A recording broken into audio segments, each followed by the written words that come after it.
Selamat pagi dan salam sejahtera untuk kita semuanya. Salam, Om Swastiastu. Yang saya hormati dan saya banggakan para pejabat Eselon 1 Kementerian Kesehatan, Bapak Moderator, Kepala PPSDMK, para narasumber, para kepala dinas, provinsi, kabupaten, kota. Pertama-tama terima kasih. Hari ini saya diundang untuk menyampaikan beberapa poin yang berhubungan dengan tugas kita semua dalam rangka penanganan COVID-19.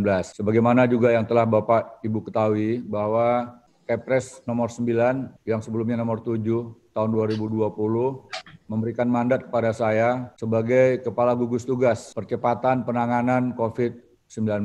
Oleh karenanya, tugas yang telah diberikan ini tidak mungkin bisa kami lakukan secara sendiri. Tetapi dibutuhkan sebuah kolaborasi pentahelix berbasis komunitas, baik di pusat maupun di daerah, melibatkan seluruh komponen bangsa kita, apakah yang berasal dari pemerintah pusat maupun unsur-unsur yang ada di daerah. Bapak Ibu sekalian, sampai dengan kemarin korban yang tercatat secara global, masyarakat yang terinfeksi sudah mencapai lebih dari 800.000 jiwa. Kemudian yang meninggal dunia sudah lebih dari 38.000 jiwa. Tetapi juga kita lihat ada yang sudah kembali pulih sebanyak 170.000 lebih. Bagaimana dengan di negara kita, di Indonesia, yang sudah terkonfirmasi positif itu sebanyak 1.528. Sedangkan yang dalam perawatan sebanyak 1.311 orang, dan yang telah sembuh sebanyak 81 orang. Adapun yang meninggal telah mencapai 136 orang. 13 dari keluarga besar bangsa kita yang wafat adalah para dokter. Oleh karenanya, Bapak Ibu sekalian, momentum ini harus bisa kita jadikan sebagai sebuah tekad yang kuat untuk mengetahui bahwa ancaman virus ini sangat berbahaya. Ancaman virus ini sudah bukan lagi menjadi ancaman biasa-biasa saja. Saat ini seluruh warga bangsa di dunia telah mengatakan perang menghadapi virus tersebut. Tetapi kita semua juga harus tahu bahwa virus ini sebenarnya bisa kita hindari, bisa kita cegah. Oleh karenanya, gugus tugas memiliki 3 hal penting dalam menjalankan Kepres nomor 9 tahun 2020. Yang pertama adalah kita semua harus bisa mengoptimalkan, menjaga yang sehat harus tetap sehat. Apapun caranya, dengan berbagai langkah-langkah yang harus kita lakukan. Yang kedua, bagi keluarga kita, masyarakat kita yang sudah kurang sehat, harus kita jadikan sehat. Dan yang ketiga adalah masyarakat yang telah terlanjur sakit harus diobati sampai sembuh. Nah, 3 aspek ini harus menjadi program prioritas di seluruh provinsi, kabupaten, kota. Gugus tugas telah dibentuk di tingkat pusat, beberapa provinsi dan kabupaten kota telah menentukan status tanggap darurat. Kemudian organisasi gugus tugas, di mana dalam edaran dari Kementerian Dalam Negeri telah memberikan mandat kepada para gubernur sebagai ketua gugus tugas di tingkat provinsi. Sedangkan ketua gugus tugas di tingkat kabupaten kota adalah bupati dan juga wali kota. Komponen-komponen pusat yang ada di daerah harus ditarik menjadi satu paket, menjadi satu sistem. Tidak boleh lagi ada yang terpisah-pisah. Seluruhnya berada pada satu instrumen, baik daerah dan maupun dari pusat. Termasuk juga pelibatan banyak pihak dan khususnya juga pelibatan tokoh-tokoh masyarakat, tokoh agama, tokoh pemuda, dan juga termasuk para relawan. Bapak Ibu sekalian, penanganan COVID-19 ini tidak cukup hanya dari aspek kesehatan saja. Ada banyak faktor yang menjadi pertimbangan para kepala negara di dunia. Indonesia telah memutuskan, Bapak Presiden selaku kepala negara telah mengambil kebijakan, yaitu pembatasan sosial skala besar dengan teknik social dan physical distancing. Oleh karenanya, kebijakan ini harus bisa diterjemahkan dengan bahasa yang mudah dipahami. Bapak Ibu sekalian tidak bisa menyampaikan kepada publik hanya dengan mengatakan mari kita ikuti kebijakan pusat dengan social distancing atau physical distancing. Ini harus diterjemahkan secara sederhana agar dapat dipahami oleh masyarakat. Sebagaimana yang sudah kita ketahui semua, baik pakar dari dalam maupun luar negeri telah menyampaikan beberapa pandangannya. Saya mengambil suatu kebijakan dari beberapa orang dokter yang mengatakan bahwa 90% masyarakat terpapar karena tangannya memegang droplet dari penderita positif yang lantas menyentuh mata, hidung, mulut. Nah, ini harus disampaikan bahwa kalau Anda ingin tidak terpapar, maka tangan tersebut harus dikontrol. Kesulitan kita adalah mengontrol tangan sehingga tidak menyentuh bagian sensitif dari muka kita. Ini yang sangat sulit. Tetapi kalau ini setiap hari didengungkan, disampaikan berulang kali, dimanapun, maka secara perlahan masyarakat akan bisa memahaminya. Kemudian juga kita yang ada di sekitar sosial kita harus selalu mengingatkan, jangan membiarkan ada di antara kita yang menyentuh mulut, hidung, dan mata tanpa kita peringati. Termasuk ketika kita menggunakan masker sekalipun, maka cara menggunakan masker pun harus benar. Tidak diizinkan melepaskan atau menurunkan masker dengan menyentuh bagian sensitif yang ada di bagian tengah, sehingga membahayakan kesehatan kita. Termasuk juga kenapa kita harus selalu mencuci tangan dengan sabun dan air mengalir. Ini harus diterjemahkan dengan bahasa yang mudah. Kemudian 10% orang itu terpapar karena batuk dan bersin dari penderita yang positif. Sehingga physical distancing ini harus diterjemahkan. Kalau Anda tidak bisa menjaga jarak dimanapun berada, termasuk di rumah, sangat mungkin Anda akan terpapar. Oleh karenanya, prinsip pencegahan harus menjadi program prioritas dari kita semua. Kalau kita tidak mampu menjelaskan kepada publik, publik juga tidak tahu, kemudian timbul ketegangan, timbul kepanikan, maka akan menurunkan imunitas tubuh masyarakat kita. Bapak Ibu sekalian, kenapa semakin hari semakin banyak yang menjadi korban? Data-data yang telah sampai ke meja saya menunjukkan bahwa masyarakat ini paling tidak dibagi menjadi beberapa golongan. Golongan pertama adalah kelompok usia senja.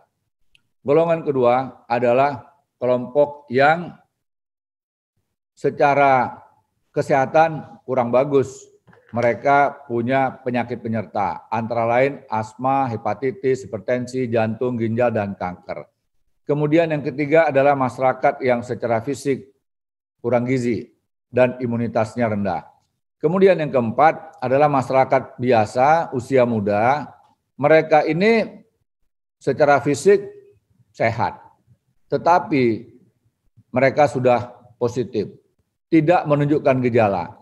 Oleh karenanya, para kepala dinas, provinsi dan kabupaten kota, mulai sekarang, terutama daerah-daerah yang belum terpapar, daerah-daerah yang belum ada kasus COVID-19, hendaknya segera menyampaikan kepada publik, apakah itu lewat tokoh agama, tokoh masyarakat, budayawan, termasuk memanfaatkan para Babin Kantipmas dan juga Babinsa yang ada di daerah. Kalau ini bisa dilakukan, maka sebenarnya masyarakat di tingkat RT memiliki kreativitas untuk bisa memisahkan yang usia lanjut itu dijadikan satu klaster sendiri, mungkin bisa saja beberapa rumah itu dikhususkan untuk masyarakat usia lanjut. Mereka tidak diizinkan untuk ditemui oleh siapapun juga yang berusia muda. Kemudian adalah masyarakat yang sudah tahu memiliki penyakit penyerta, seperti yang tadi sudah saya sampaikan. Ini pun harus disiapkan suatu tempat sendiri. Beberapa rumah khusus mereka yang mungkin punya penyakit penyerta tersebut. Kemudian bagaimana dengan usia muda tetapi secara fisik mereka sehat. Nah, mereka inilah yang kita dorong untuk bisa beraktivitas, melakukan kegiatan di sekitarnya.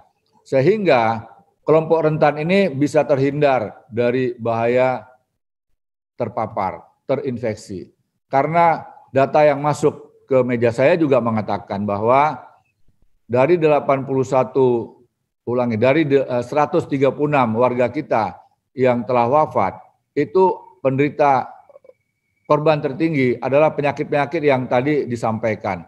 Oleh karenanya, setiap warga dan keluarga harus tahu di antara mereka, di antara kita semua, siapa yang memiliki penyakit penyerta dan juga tentunya yang usia sudah di atas 60 tahun.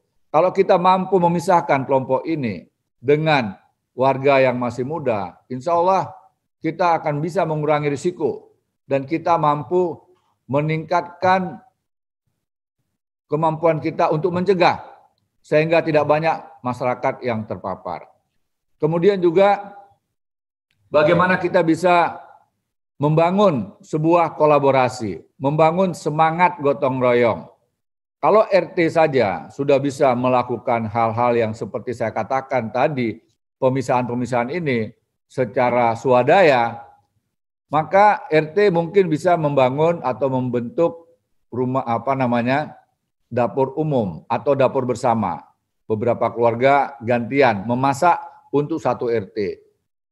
Mungkin ini tidak efektif di kota, tetapi Bapak Ibu sekalian, para kepala dinas, provinsi, kabupaten, kota bisa menilai mana konsep ini yang efektif dilakukan di daerah-daerah Bapak Ibu sekalian, terutama di pedesaan-pedesaan yang jauh dari pusat keramaian.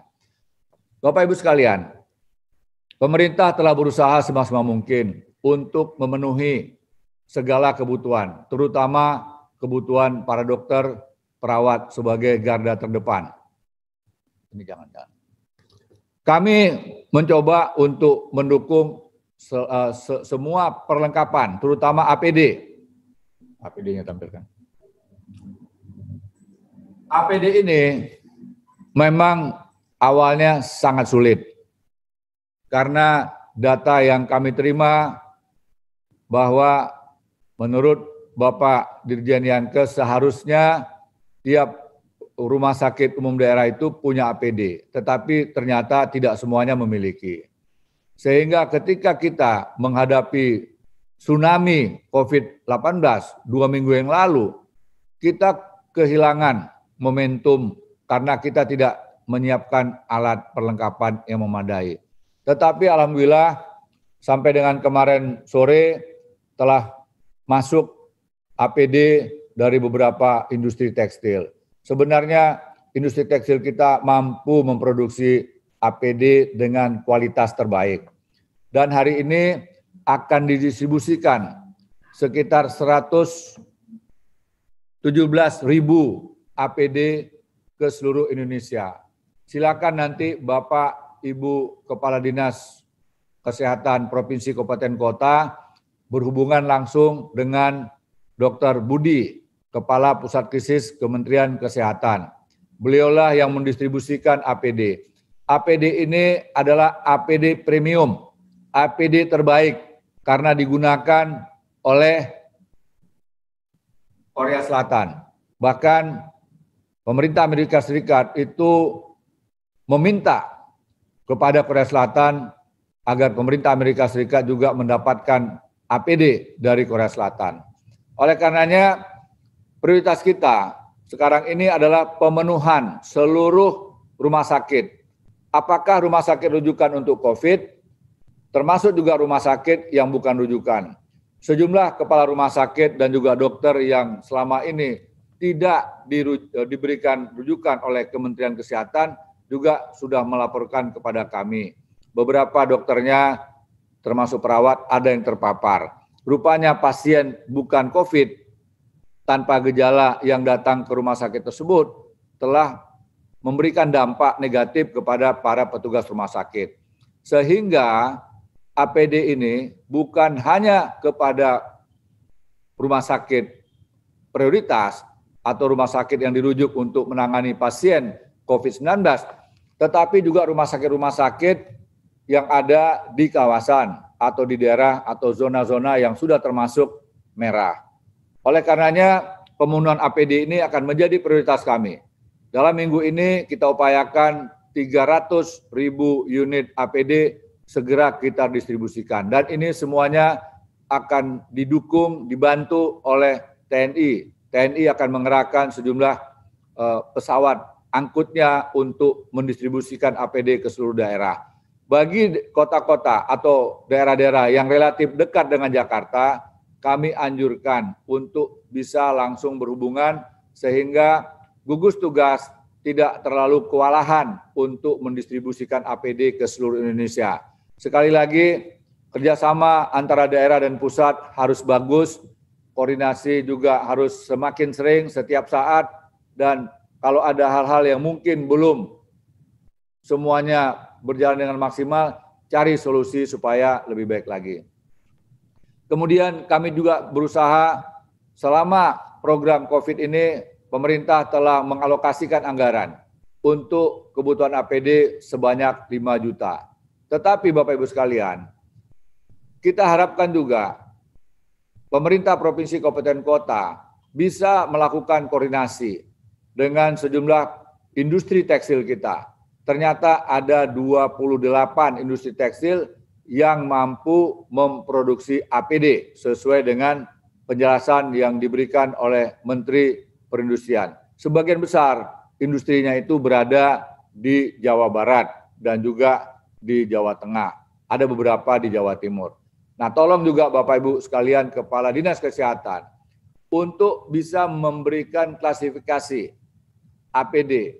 APD premium hanya khusus untuk dokter dan perawat yang berada di garis terdepan. Nah, ada juga APD yang kualitasnya menengah dan juga bahkan rendah.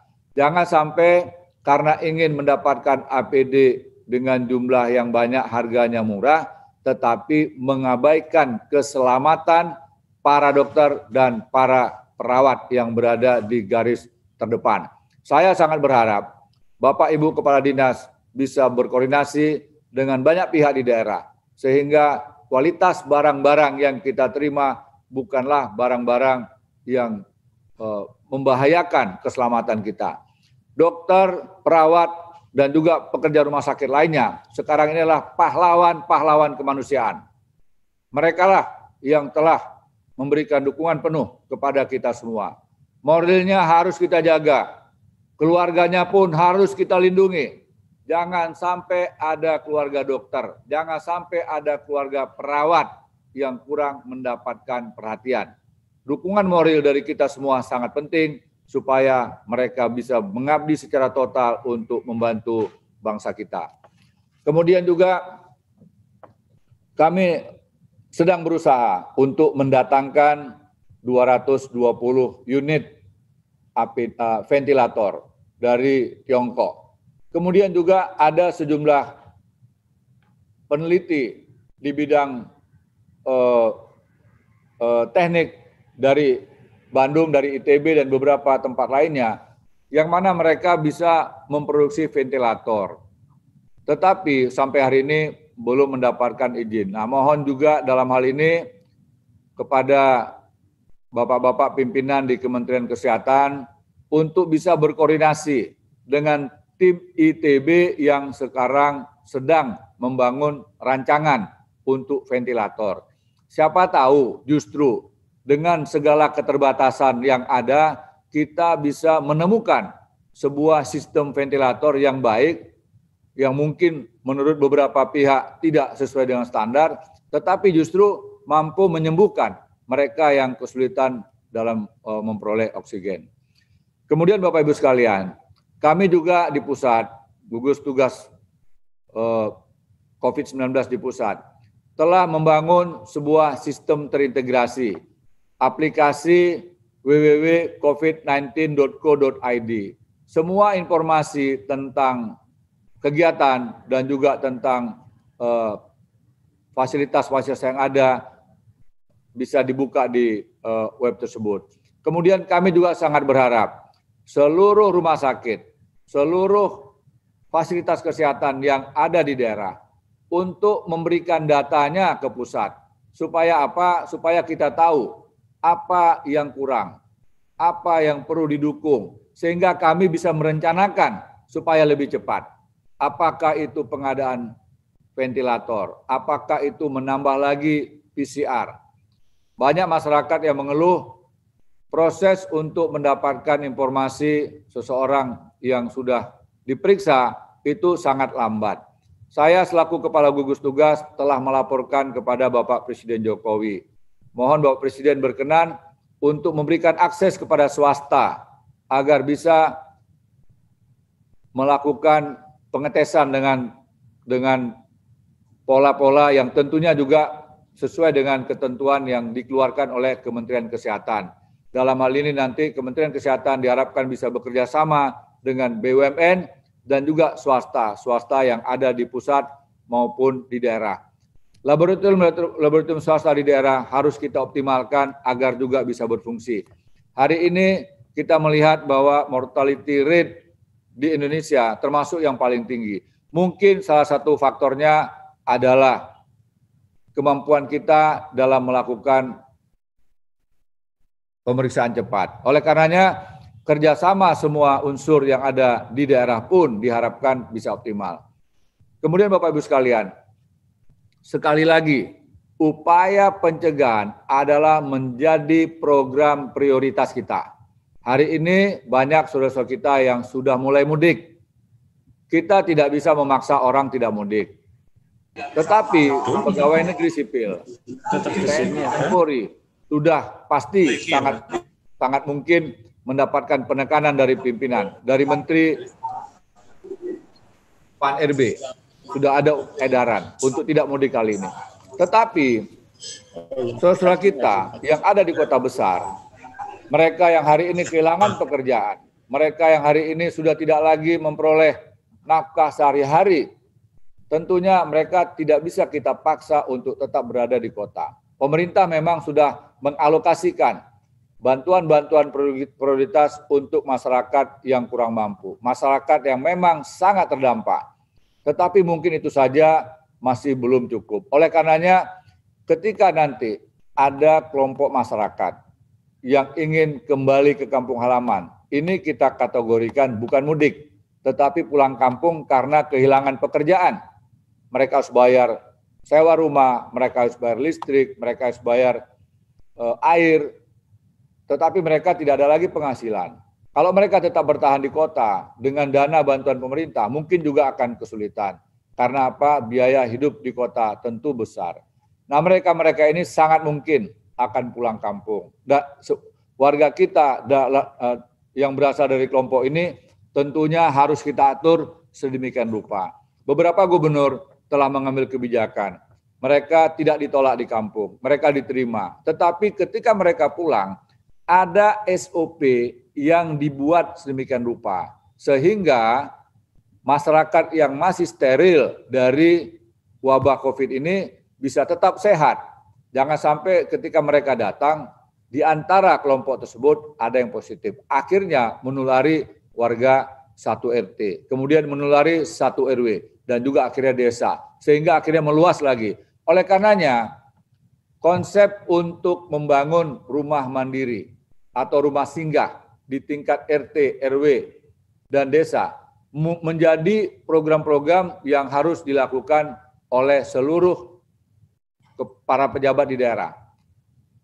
Bupati, wali kota, sampai dengan tingkat desa telah diberikan mandat untuk melakukan realokasi anggaran.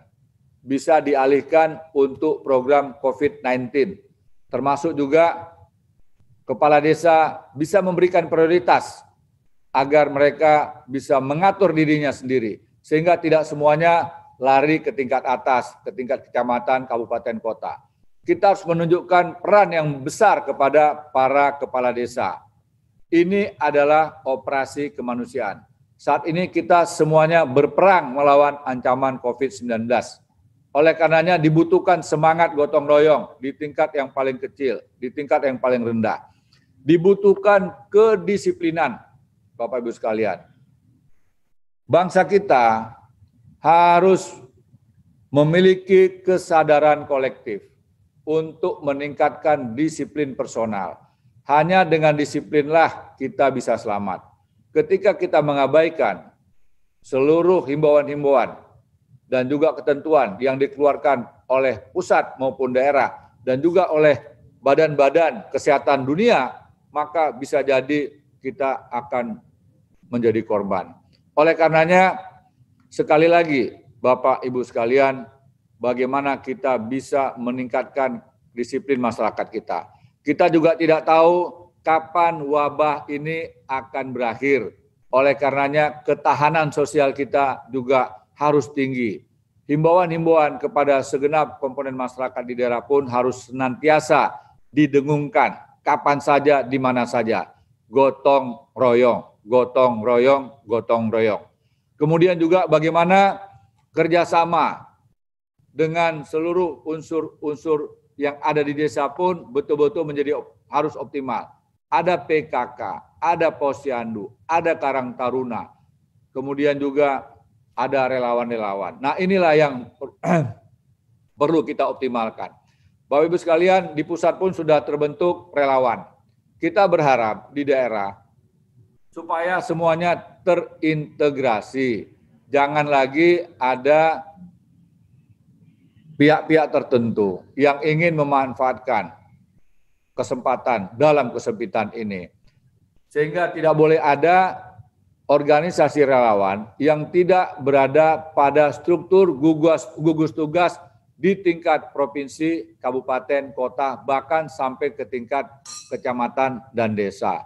Oleh karenanya, manajemen dalam mengelola COVID-19 ini sekali lagi harus terintegrasi. Saat ini kita semua seperti layaknya berada pada satu rangkaian rel kereta api. Ada lokomotif, ada gerbong-gerbong. Begitu banyak gerbong yang ada di rel tersebut. Lokomotif telah bergerak menuju ke suatu tempat tujuan. Lokomotif di sini saya ibaratkan adalah kepala negara. Kepala negara adalah Pak Jokowi. Nah, kita berada pada rel tersebut. Bisa jadi kita berada pada gerbong yang sama atau gerbong yang berbeda. Tentunya pemerintah hari ini harus berada pada satu gerbong. Dan ketika seluruh komponen ini bersatu dan juga bisa mengikuti irama dari lokomotif tersebut, maka insya Allah kita akan selamat. Oleh karenanya, jangan sampai ada di antara gerbong-gerbong itu yang keluar dari rel.